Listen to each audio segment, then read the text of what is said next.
Can't go into specifics of dates in which we obtain certain evidence or indeed whether we obtain communications from one or multiple parties.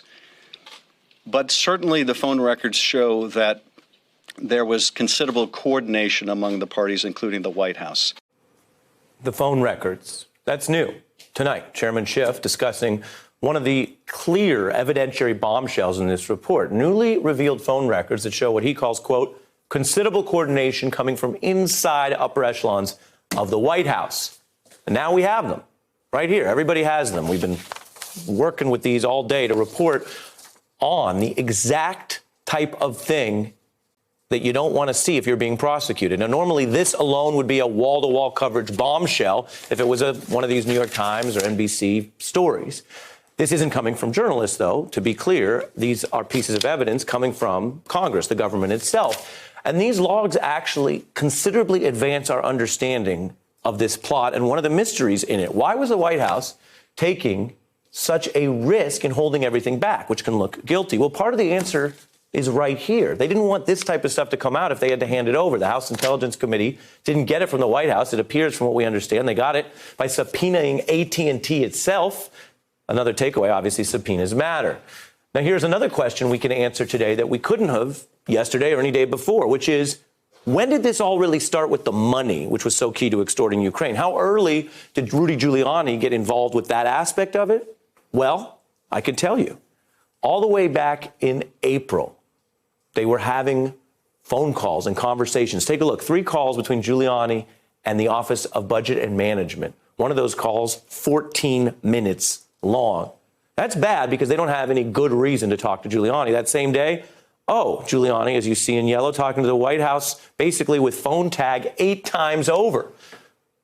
I asked this earlier in the show, and I'll repeat it. What is Rudy Giuliani, Donald Trump's personal attorney, doing, trading so many calls with the Office of Management and Budget? He's not in the U.S. government, but he does stand at the center of an illicit plot to seize U.S. government OMB funds to extort Ukraine.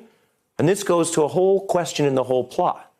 Was Rudy Giuliani calling all these shots? Does he have extra criminal exposure for this in addition to whatever else he's under investigation for? Well, we have a new player on the call log as well. Giuliani's indicted associate, Lev Parnas, who says he wants to cooperate. He was having very high-level contact at the White House for someone with no discernible reason to do so. An 8-minute call with Mr. Parnas came that same day. Giuliani also got a call from a new mystery number, -1, that lasted 8 minutes.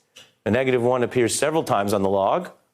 This report doesn't say who it is, but we do know that in August, that -1 number dialed Giuliani 3 times rapidly, the report accounts, and then minutes later, Giuliani dialed not just any number, but the White House.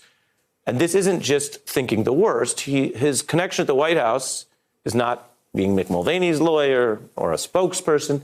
He's the president's lawyer, which makes it feel like this web keeps growing. Now, on the Republican side of the Intelligence Committee, something else came out. Congressman Devin Nunes, he's not just signing this report or the minority report like we usually see.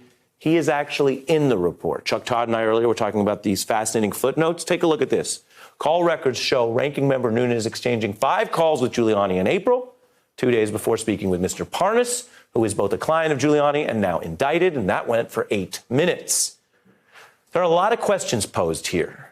What are the answers, and why are these calls newly released tonight in the impeachment report? Hey, I'm Ari Melber from MSNBC. You can see more of our videos right here, or better yet, subscribe to our YouTube channel below. You could have been anywhere in the world, but you're here with us, and we appreciate that.